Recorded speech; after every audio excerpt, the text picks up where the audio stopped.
Assalamualaikum warahmatullahi wabarakatuh. Kami dari kelompok kelelawar ingin mempresentasikan hasil hasil kerja kelompok kami. Efektivitas iklan terhadap bahaya pembajakan digital. Untuk bab pertama, identifikasi dan rumusan masalah.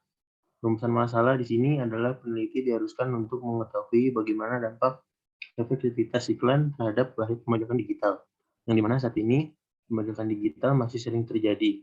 Hal ini dapat ditunjukkan karena banyaknya situs atau tempat menonton film gratis secara ilegal sehingga dapat merugikan pembuat film.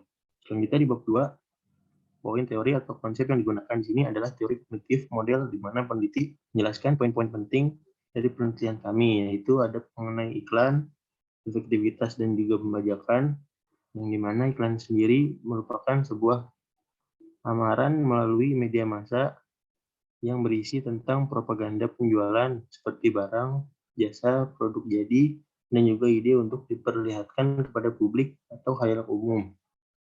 Dan di sini kami juga menjelaskan beberapa jenis-jenis dari iklan. Contohnya iklan surat kabar, iklan televisi, iklan berupa surat langsung, dan lain-lain. Dan juga mencakup tentang digital pirasi yang dimana membahas tentang pembajakan digital. Kemudian dalam bab 3 ada metode penelitian.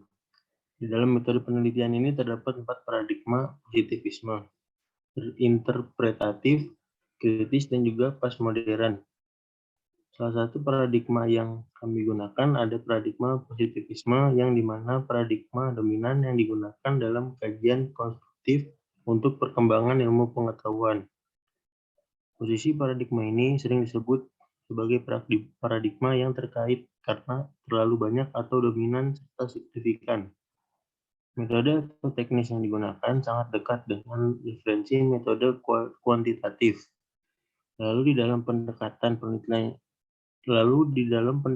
penelitian yang di mana kami memaparkan secara teknis dengan menggunakan metode kuantitatif dan dijelaskan dengan pendekatan deskriptif.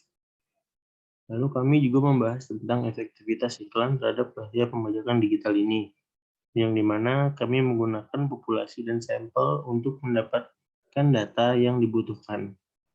Dan kami juga menggunakan data primer dan sekunder, yang dimana kami menggunakan data primer dalam bentuk survei atau kuesioner sebagai hal utama. Di dalam bab 4 ada analisis data dilakukan dengan cara setiap pertanyaan dilakukan dengan hasil perbandingan jawaban, dari tidak setuju hingga sangat setuju. Lalu dari hasil ini dikaitkan dengan teori dan konsep.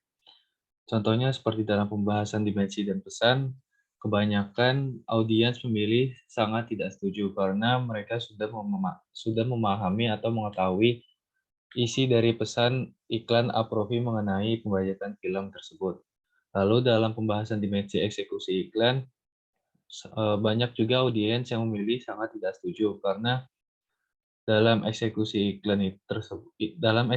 iklan itu audiens sudah memahami tentang hukum yang berlaku mengenai pembajakan film tersebut. Lalu dalam dimensi sumber, kebanyakan audiens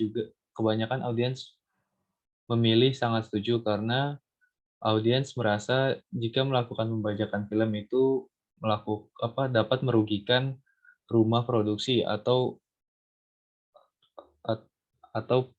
tempat yang memproduksi film tersebut. Lalu dalam bab 5,